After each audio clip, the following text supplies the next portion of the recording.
We went up there thinking we were going to look and try and find a couple of people trapped on a fire truck surrounded by water.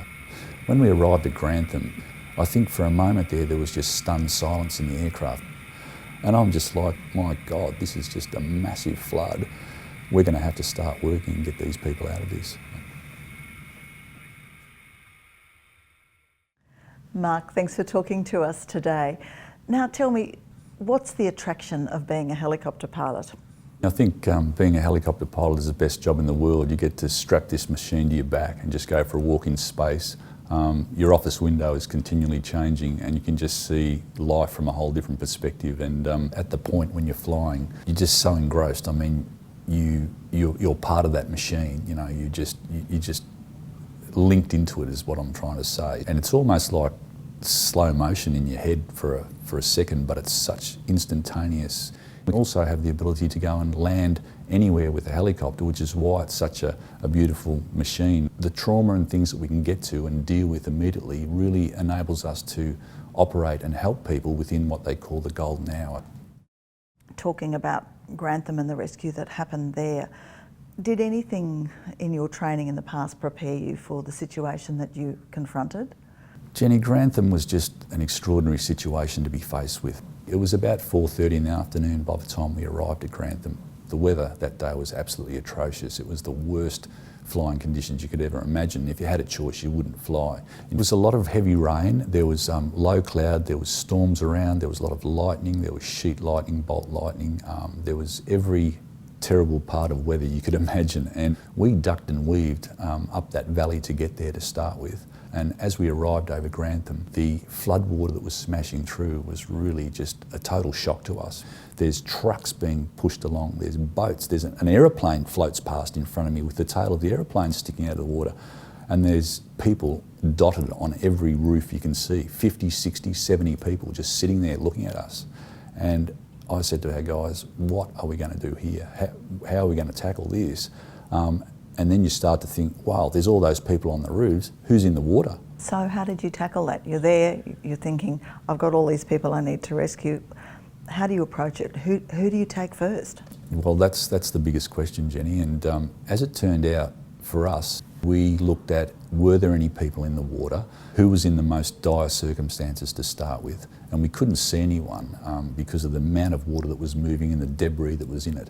So we started at the most western point of town and just work our ways logically, fill the aircraft up with as many as we could, then take them back to a higher ground, place them off, and then go back and start the process again. We had about 2 hours approximately worth of fuel. Over the period, we winched 28 people on board our aircraft, which is pretty amazing. And even now I think about it and it's hard to believe that we got that many people, and you know, we had no idea at the time. We just kept going and going and going until, well, I landed back at Archerfield with 5 minutes of fuel left in the tanks before we went into the fixed reserve, so I couldn't cut it any finer than what we did.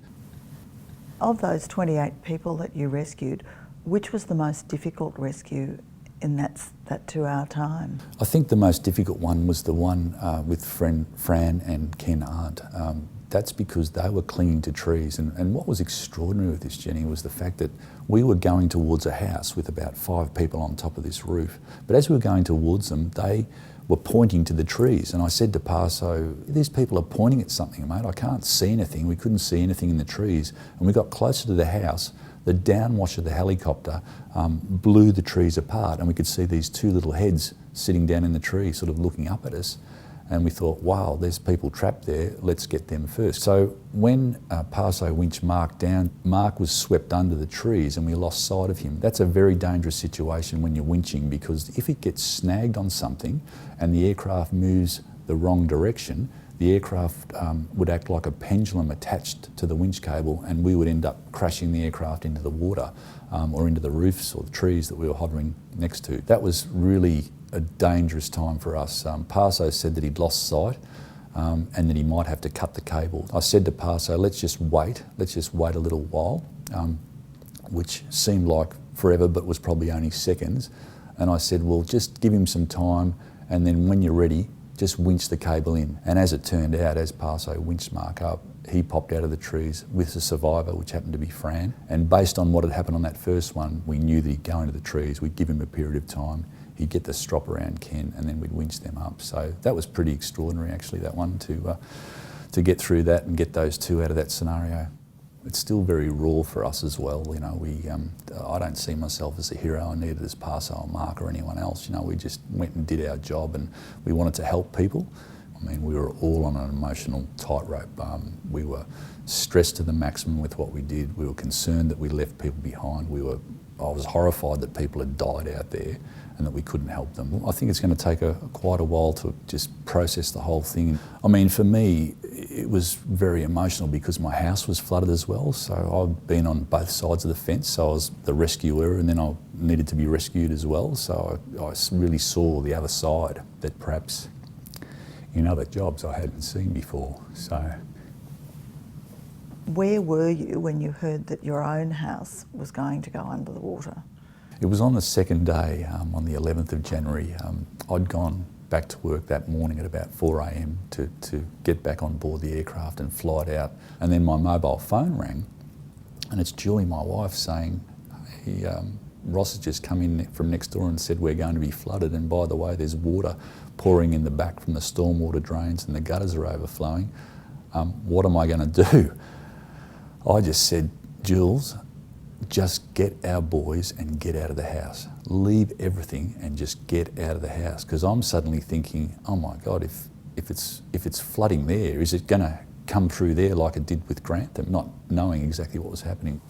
In the next day or so, friends and strangers just came from everywhere. Can we give you a hand, mate? Can we help you? You know, I mean, everyone saw, you know, the community response, the thousands that wanted to come, and it heartened the soul to think, you know, yeah, people are out there and they do feel for other people and they do want to help. Just things on that level you start to think about with having been flooded and been through the disaster, and having the interaction with some of, you know, our survivors like the Martin family and what they're going through. You really, you know, everyone's in their own level of pain, but the pain is relative to what you're going through, because you're all going through the same pain. It's the same mud in your house, you know, it's the same memories that have been destroyed and lost that are never going to come back. But in amongst all that, my 13-year-old son Mackenzie said something to me one day when we're standing in the house, and I think I was pretty upset at the time, and he said to me, he goes, he put his hand on my shoulder and he said, Dad, don't worry, we will rebuild our kingdom of awesomeness, which is what he's called our home.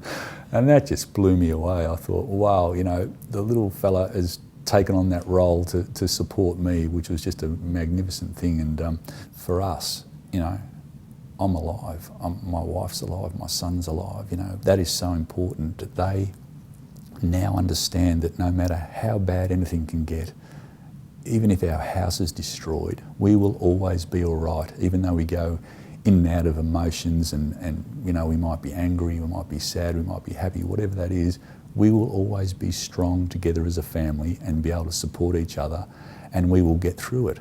And I have to say now, I say to people when they talk about the floods, I said, well, yeah, 2011 floods, we lived through that. And that's something pretty special, you know, even though it's not something that you want to ever go through, but we have lived through it. We have survived it. We've helped people survive it, but we've lived through it ourselves. And as a group and as a family, we've been able to, you know, come together again and just talk about that. And I think that's really important for all of us.